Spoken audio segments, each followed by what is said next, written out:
Welcome back, everyone. Perez here with Branding for the People, and I want to welcome you to our next interview series. Today, I have a fabulous woman named Jama St. John, and Jama and I we've done some work together. Not only have I hired Jama, but she has also hired me to help her with her branding. So she has been a private client of mine, and we're going to have our next set of discussion about branding, the world of branding, the branding process, but also from her perspective in terms of what she went through and some of the decisions that she made in her category to take her business and her brand to the next level. So that being said, let me just first make sure, Jama, are you there? I am. Hi. Awesome. Well, welcome. Thanks for joining in and connecting with me over here via Skype and being able to share your insights to the people listening on this video interview. Well, thanks for having me. I'm looking forward to it. All right, cool. Well, we'll have a lot of fun. So let me give you a more professional introduction of who you are so that the listeners can kind of have that in the background. So Jama St. John, she is the founder and CEO of Strategic Virtual Solutions. It's the host of the weekly podcast Strategic Business Building and author of Kindle Book Marketing for Small Businesses, creating an Amazon referral program. Jama works with small business owners automating their online marketing, as well as coaching virtual assistants to build businesses that they want. And when not working, Jama enjoys horseback riding and the trails. So, Strategic Virtual Solutions is a multi-virtual assistant firm that specializes in online marketing strategies and implementation. So, that being said, that's more of a professional introduction for her. And Jama, you and I have obviously seen each other in quite a few events, and we've worked closely together on a few projects. So, welcome. Why don't I kind of gave a little bit of an introduction on both sides, but why don't I have you introduce yourself in terms of how you got to where you got to, and a little bit more of your introduction. I know you've been in business since '96, Yeah. right? So, why don't you take us through an overview of who you are from your perspective? Okay. Well, as you said, I started business in '96. I was a solo virtual assistant, and that was before the term virtual assistant really existed. Right. So it was more office support, business support, that kind of thing. And then went through a couple of name changes over the years. And in 2011, I decided to start a multi-VA team, and I started with 5 team members. I decided I wanted to concentrate on Infusionsoft, Okay. and I wanted other people to do social media and website and all those other things involved with the online marketing. Social media, I know it's important for businesses. It's not something I enjoy doing. And website, when a website crashes, I didn't want to be the one to figure it out. So I decided to start building the team. I could concentrate on the Infusionsoft. The team could concentrate on the other things.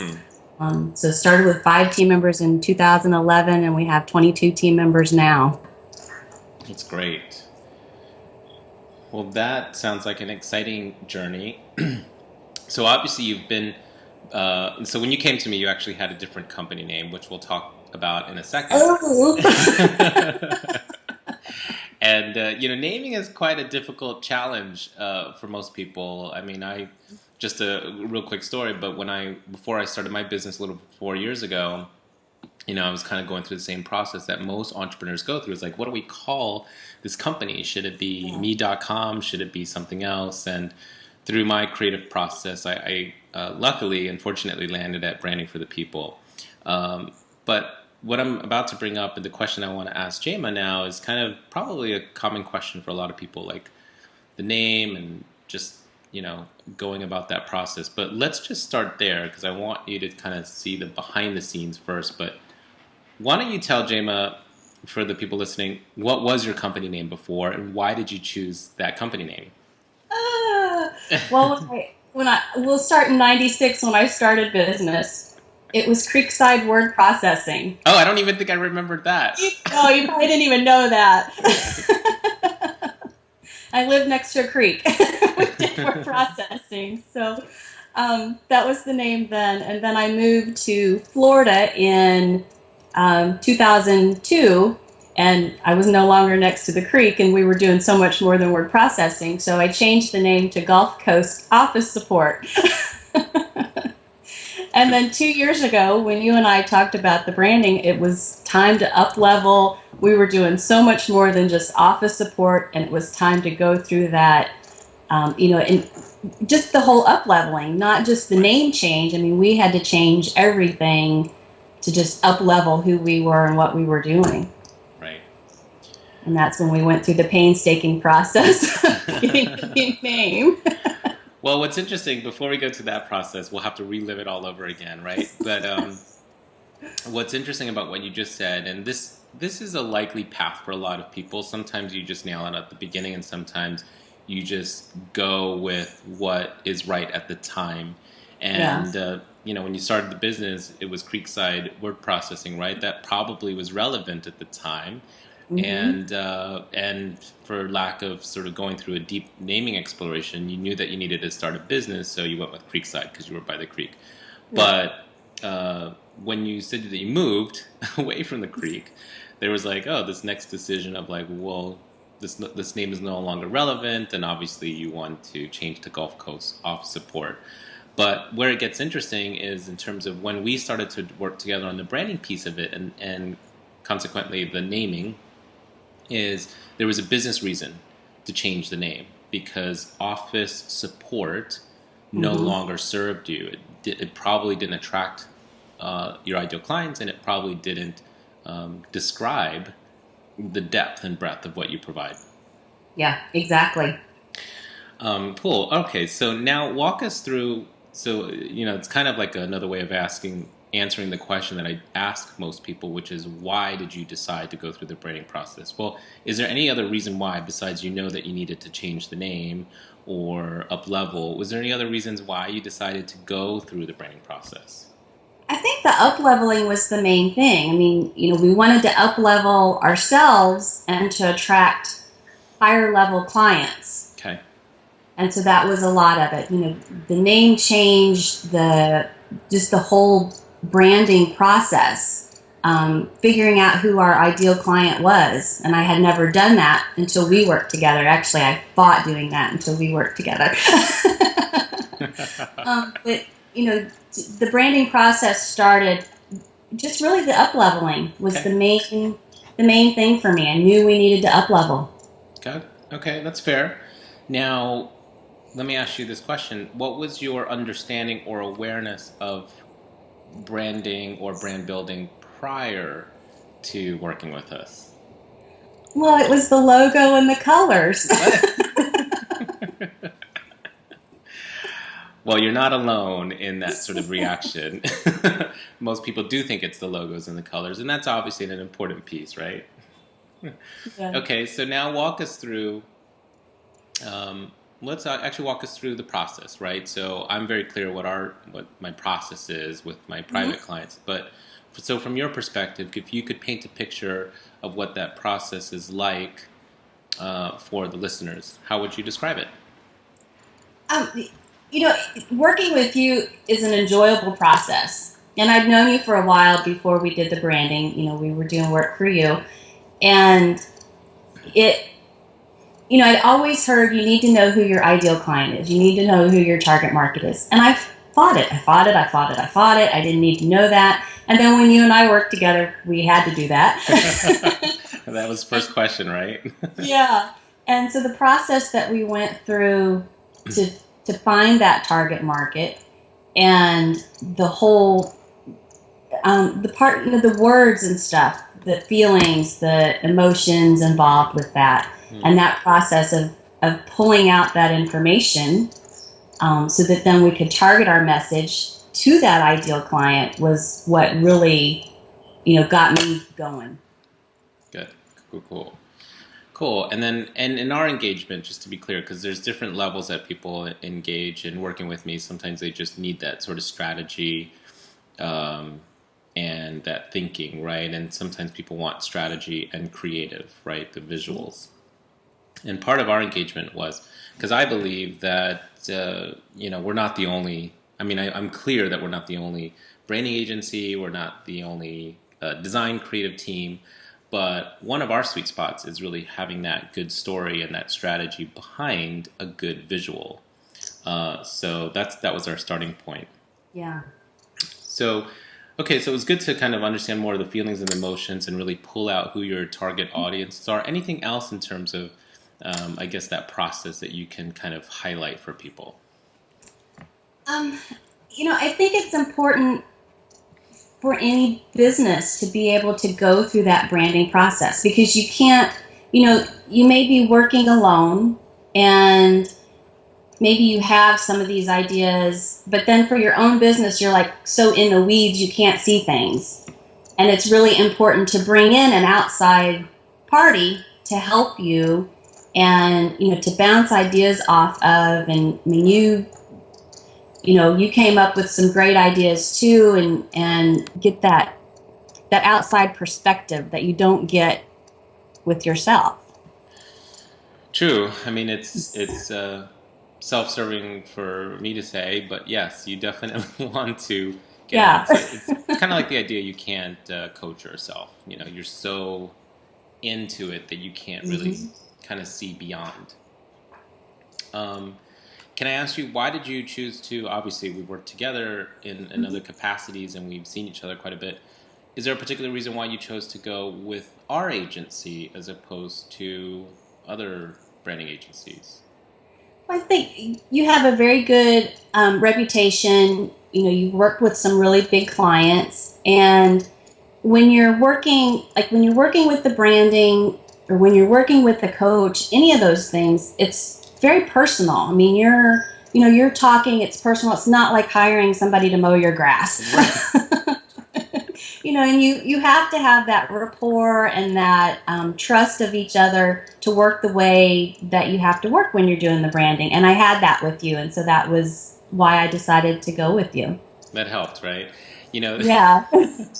well, it kind of just proves something that I've been saying, whether it's in a previous interview or, I talk about it a lot in my presentations, but at the end of the day, particularly in a service-based business, at the end of the day, we buy from people that we trust, like, and respect, right? Yeah. And what you just mentioned is, obviously, I mean, Warren Buffett talks about how it takes 5 minutes to, what's the quote? It takes a lifetime to create a reputation and 5 minutes to ruin it, kind of thing. But reputation is really important for sure. And so um, now I'm clear that that's you know we're not for everyone. We try to work with as many great people as we choose to, but I believe that every brand should know who their target audience is, like what we were talking about. So it's good that we had that, and if you're listening in, this is the same thing for you. Ultimately, what I loved about what Jama said too is it is a personal experience, and whether you're a multiple seven-figure business or a Fortune 500 company, it's personal in a sense because it kind of gets to the core and the DNA of the company, and having someone that is going to really get and be passionate about your business just as much as you are to really be able to pull out the gold is key. So Yeah. there you go. Okay, cool. Thank you. All right, so let's talk about. There was an interesting thing. I'm not sure if you want to share this, and I can always ask another question. But that whole naming process that we went through, that's tough, right? And I remember we had a lot of fun bouncing off some names. So let's talk about why. Maybe you could talk about the naming process, and then what were some of the things that helped you decide to go to strategic virtual solutions? How does that support the trajectory of your business? Well, I think I had like 3 pages of names. You did. And then we looked at synonyms. So we'd write down names and then, okay, what are some synonyms of that word? And just kept evolving. And finding something that's not really on the internet yet is really hard. That's hard. And so I'd come up with the names, and then I'd search the internet to see if there was already a company name. Somebody already had that URL. I don't know. We came up with some crazy ones, but It was I a fun decided to process. go with strategic virtual solutions, even though it's hard to say, because that just opens the door. I mean, that doesn't lock us in to any particular type of work that we're doing. It's a whole, we do a lot of strategy. So the strategic fit, virtual solutions that just, that just opened the door up to a lot of things as opposed to just pigeonholing us into one thing. And then now I've built off of that, and I have the podcast that's strategic business building. So, so it allowed you to be able to extend it some other things, right? Right. And when I searched it on the internet, there was a strategicvirtualsolutions.com, but they didn't have a website up. So then I got the .net, the .info, the .co, and now I own the .com too. There you go. It was just meant to be. It was meant to be. Well, that's awesome. So, I always like to kind of maybe just pull it out. If you're listening on this interview and you didn't quite catch that, but what to take away in terms of the naming process, there's a few things that Jama just pointed to. One is it's a brainstorming creative process where you're looking at synonyms, word associations or other kinds of things, other kind of words to help describe what you do, and you just get it all on paper. I mean, Jama said there was 3 pages, right? But you can spend a lot of time looking up dictionary and thesaurus and kind of looking at all these different words, and it's really hard to find something that you like that's also available online and that the URL is available. The second thing, and Jama didn't quite mention this in this kind of way, but I'm going to package it for you in terms of the naming process, is that there was a decision that we needed to make between a descriptive company name versus something that was more abstract or coined or conceptual, right? And for a virtual business, or for an entrepreneur, a direct response sort of or direct marketing kind of business, it's important sometimes to have a descriptive name so that people understand what it is that you provide. Mm-hmm. And so there was an intentional reason to go with a descriptive name, and there's 3 parts to it, right? You obviously provide solutions for people as opposed to support. Yeah. And rather than pointing to where you're located or what's the coast or the creek, we wanted to focus on a name that was relevant to your target audiences. And so there's 2 parts. There's the part where there's some sort of association with virtual, and you're much more than VAs, as they call them, right? Virtual assistants. You're so much more to that, but there is a value add to having a virtual solution for one's business. But the part that really brought it home was adding the word strategic, because, again, pulling you away from more of the office support, which there's probably a dime a dozen, but being an Infusionsoft certified expert, is that the right term, right? Certified partner. Certified partner. And all the technology and the online marketing and all that depth of experience that you provide really provides a strategic solution. So there was some intended reasons for that. And I think the third thing I was going to point out from a naming perspective is, yes, sometimes you may have to buy the domain, or sometimes you have to get some alternative domains so that you can use that. But if you're in it for the long haul, then eventually, like Jama just did, she got the net, then she got the .net, and she got all the other things, and finally got the .com. Yay! I guess the only other question I have now is, the question becomes, and I'm not an attorney, but the only question becomes is this trademarkable? Have you looked down that path? I have not, and that's probably a good thing to check on. Yeah, so this would be for you and for everyone listening in, but sometimes you can trademark a, certain combination of English words. It's harder to, but it's worth talking with an attorney so that if someone decided that they want to have strategic virtual solutions, someone else, then you're protecting your brand as an asset. Okay. So I would look into that. You probably should look into that right after this interview. Yeah, really. And I was just going to say, I think some of the names I came up with, I'd send you the list and you'd come back and go, I don't think so. Yeah. It's interesting. I was trying to get a horse into my name because I love horses, and I think I sent you something. You're like, I don't think so. It's not going to work. I mean, it depends on how cute and clever and whatnot you want to be. There's no right or wrong for that. I mean, but I didn't quite seeing it in the context of the business that you were trying to build. Yeah. Okay, so I'm big on results, and while we have fun working together and we respect one another and all that sort of stuff, and we did some deep work, Hmm. I like to share. I'd like to ask you to share some results. They could be intangible results, they could be tangible results, but what kind of results have transpired? It's been a couple years now since we've worked together, right? So, what kind of the Yeah. results have you achieved or experienced over the past couple of years? Definitely had an increase in income and revenue. We raised our rates, and the clients that we're getting are more high-end clients. They're not high-end in that they're hard to work with, but like Right. they're successful in their businesses. Yeah. So it's drawn a higher level client to us than what we were getting before, and we raised our rates, so and more revenue. That's All awesome. good Well, stuff. all of those great things.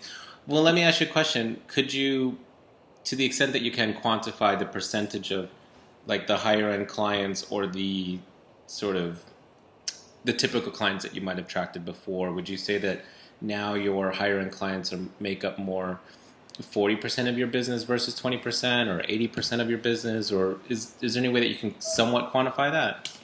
Um, well, we've had about 150% increase of revenue over That's probably great. more than that. If we go over the last 2 years, probably like a 200% revenue.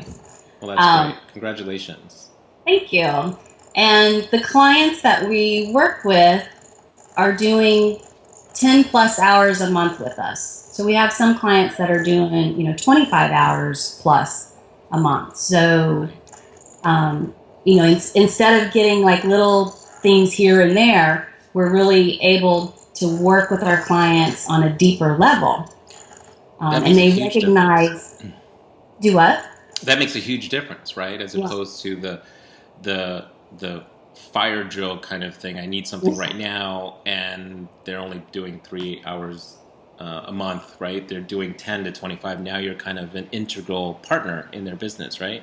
Exactly. Yeah. And they understand that we're not just virtual assistants. We're the whole package. We're the marketing strategies.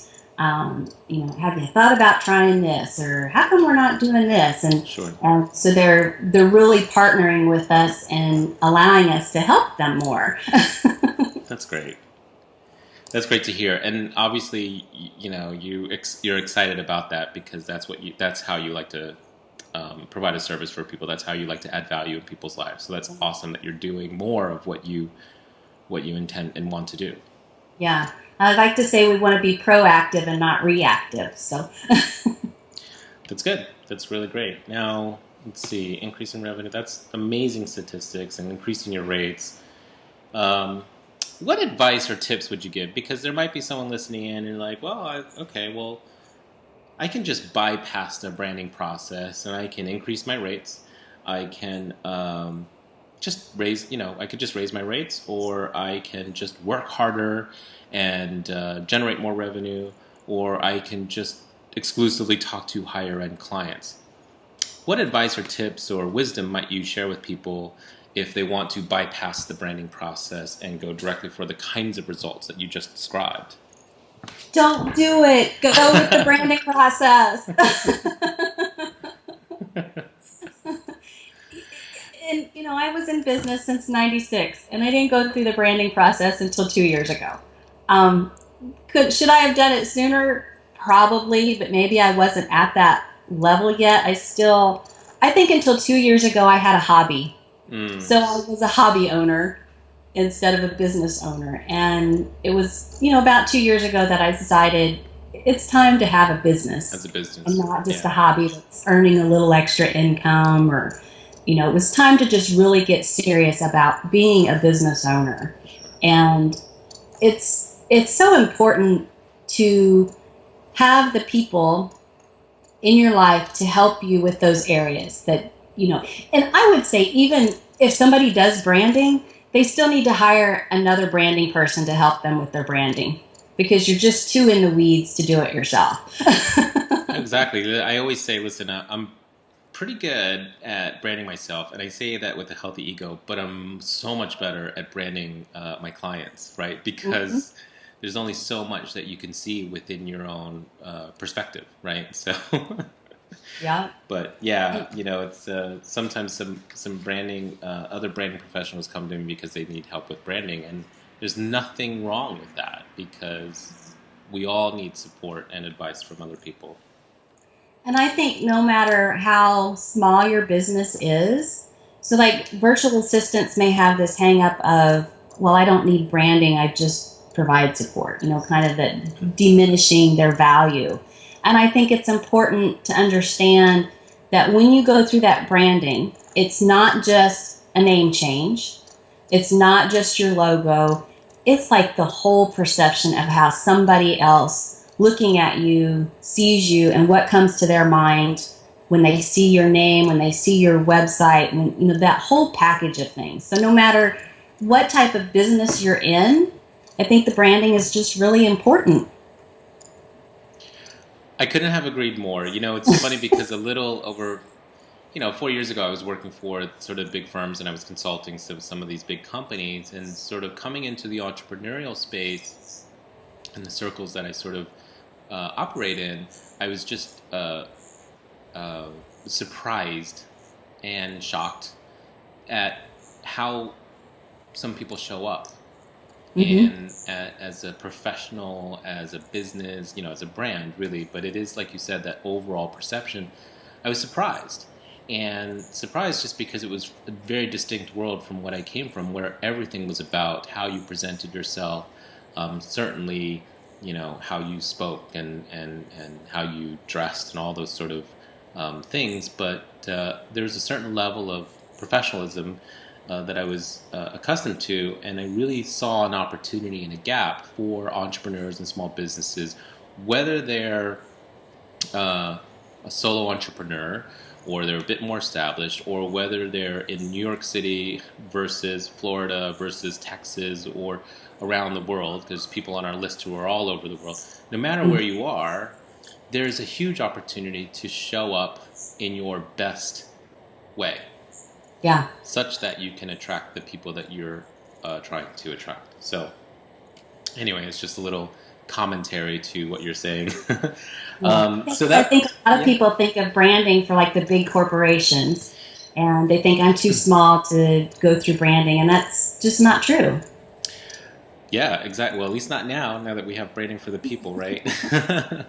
Yeah. Actually, let me ask you a question because I get this question a lot, and I wanted to see your perspective as someone who is a consumer of our information and our resources. But the question that I get a lot is, when is the right time to go through the branding process? So let's say they took your advice and they say, don't bypass the branding process. The next question is, when's the right time to go through it?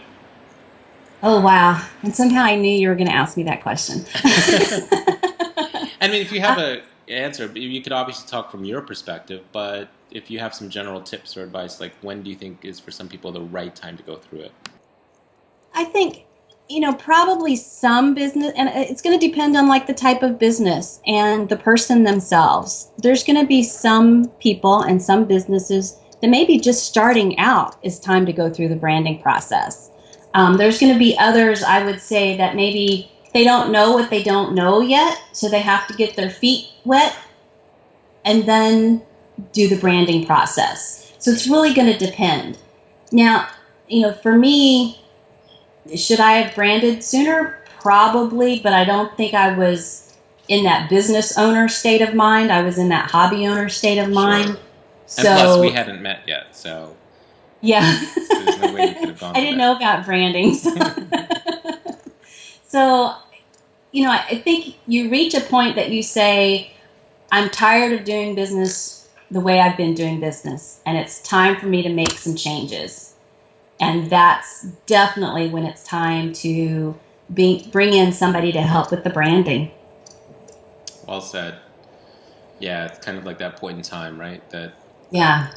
something's got to shift, something's got to change. If you want to have a new result, if you want to take your business to the next level, then you have to make some kind of changes. And sometimes those changes are branding, sometimes it's marketing, sometimes it's mindset, Mm-hmm. infrastructure, employee. There's a lot of different decisions that you can make in taking your business to the next level. But it really is just coming down to, are you tired of your business right now, and do you want to make a change? I love that answer. I'll add on, just from my perspective as a branding consultant, is that, and this is going to sound, this is going to, actually, let me just say it in this way, and then I'll see if I need to qualify what I just said. But no matter what stage in your business, whether you're starting out or more established, you should always be going through the branding process. The question, however, is to what degree and what depth and what level, right? So if you're just Mm-hmm. starting out, the branding problem to solve might be more basic in nature than if you're a bit more established and you have multiple marketing properties and sub brands and programs, etc. Your branding challenge might be different. So, Yeah. branding is a lifestyle, and if one of the reasons why I'm kind of interviewing a lot of different people and getting different perspectives is because it's an ongoing process. It's not just a logo, like you said at the top of the call. It's not just a logo and the colors. Because if you just wanted logo and colors, you can get that today, right? You can go Yeah. to an online resource and get that today. But it really is a lifestyle approach to building business. So it's my 2 cents. Yeah. It's like it's the whole package. Yeah. It's not just the logo and the color, but it's the whole thing. It just all fits together, and it's hard for me to put it into words, but it just does. No, no, I think you did a great job of that. It's the whole package, and you even said it earlier. It's like it's the entire experience and perception, right, that people have. Hmm. Okay, good. Well, hopefully for those of you who are listening in, that this was of great value in terms of getting some tips as you're thinking about your name, your company name, or if you need to change your company name, or if you're looking at when is the right time to go through the branding process, and what are some of the results that you want to achieve. If you want to achieve the kinds of results that Jama has achieved in going through the branding process. So these are the kinds of questions that I want you to start thinking about. So Jama, if someone wanted to learn more about your business or your services, where should we send them to? Well, they can go to strategicvirtualsolutions.net or .com or .co, whatever. They all redirect to the same place now. But strategicvirtualsolutions.net. Okay, great. So go check that out, strategicvirtualsolutions.net. We'll also put it down here on the bottom of this post. As well, if you could just do me a favor, if you could just write a comment and share your feedback or any ahas that you got out of this interview, it'll help us be able to, in ongoing interviews, be able to make sure that we're providing great value for you and whatnot. So again, go check out strategicvirtualsolutions.com. And please leave us a comment below about what you got out of this interview. Jama, I wanted to take a moment and say thank you for your time. And I know you have these active clients that are, having you at 25 an hours per month, and I'm probably taking you away from them. So thank you for your time and being available for this interview. Well, thank you for having me. I enjoyed it. Awesome. Well, we'll look forward to speaking to you soon and seeing you soon. To everyone else, have an awesome day.